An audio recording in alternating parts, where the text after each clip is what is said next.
Imagine getting the following text message at 8:52 a.m. on a Tuesday.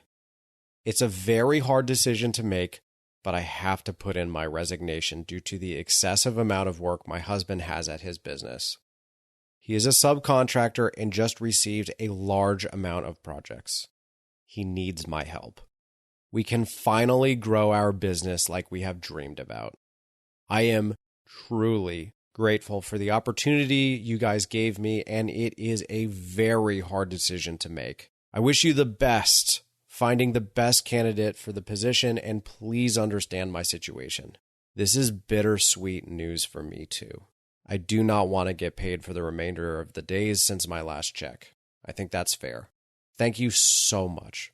I truly appreciate you guys and think you are great, honest people. My best.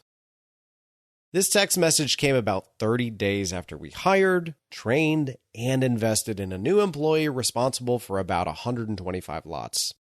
These 125 lots were midway through largely heavy turnarounds, so needed a ton of on-site work, hence the new hire. Also, we had 6 deals under contract at the time, and my son just hit 6 months old. Needless to say, I was being pulled in so many different directions that losing an employee and having to step in while trying to find a replacement was devastating news to receive. Not only that, this resignation wasn't a 2 weeks notice. It was more like a T-3 days notice, with her saying that her last day was essentially the Friday before. Brutal. I learned some key lessons from losing this employee.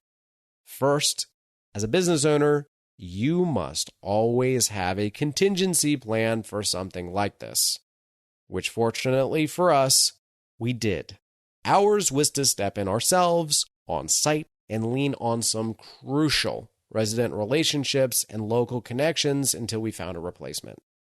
It turns out that since we invested so much time building relationships with our residents, that the tenant response far exceeded all expectations. The response from our residents, both new and ones that had been with us for a long time, absolutely shocked us. Folks were willing to do about anything I'd let them help with. Some didn't even know I planned on paying them, yet were still bending over backwards to help. All this to say, your tenants will reward you if you invest time with them. This is why I preach investing locally and showing up frequently. A lot of people I know understandably don't want residents to know they are the owner. And there are a lot of very valid reasons to remain anonymous. But I don't function that way. I'm happy to show my face. I want people to know I'm not afraid to hear what they have to say. The good, the bad, and the ugly directly to my face. Ian and I have both been screamed at before. I had my life threatened.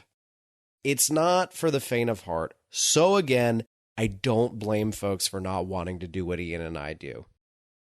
But losing this employee showed me the strength of the communities we had built by showing our faces. Another crucial lesson we learned from this is that quite simply, we would have been toast if these 4 properties were several states and a plane ride away.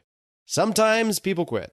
And when they do, if you have a full-time job, a family, and can't spend time filling in for someone if they quit, you really need to have backup options in place. My answer is if I have an employee quit, I step in myself until I can find and train a suitable replacement. I'll lean on the relationships I've developed with my tenants to bridge the time gap. But my answer breaks down in 2 scenarios. One, in scale, or if more than one employee leaves at the same time. And 2, I can't do this in multiple states far away from home. What's your answer to that question? What holes exist in your answer? Hopefully, if you don't have a good answer to that question, this story has made you rethink where you source deals and how you approach management. Finally, the other big lesson I learned from this is that hiring talented people comes with risks. This woman was talented. She had a decade of experience, spoke Spanish, understood construction and how to communicate with contractors, and had a network of local people to tap into. Assuming she wasn't lying about quitting to chase her dreams, that's what you risk when you hire someone with talent. Talented people have options. If the grass is greener, they're gone. But what's the opposite? You hire someone who won't perform well and worse, won't quit? So how did Ian and I react to this news? We maintained as much class and character as we could. Our response was, "We're disappointed to lose you, but so happy you and your family have a chance to chase your dreams. We are so happy for you. Best of luck." This woman gave me the biggest hug of my life when I met her later that day to pick up the rent scanner, leases, and keys. She couldn't stop apologizing, to which I responded, "Never apologize for chasing your dreams." What's the best lesson you could teach your children? You could teach them that you must make tough decisions when chasing your dreams. You must sacrifice, take risks, and not play the victim card. And what better way to teach that lesson to your children than by leading by example? That morning was brutal, but that afternoon, seeing all my residents come together to help warmed my heart. And a few short weeks later, knock on wood, we found a phenomenal long-term replacement that wants to grow with us. But while this is the first time we've experienced losing an employee, this won't be our last. And if you haven't experienced it yet, if you stick around long enough, your day will come too. Be prepared.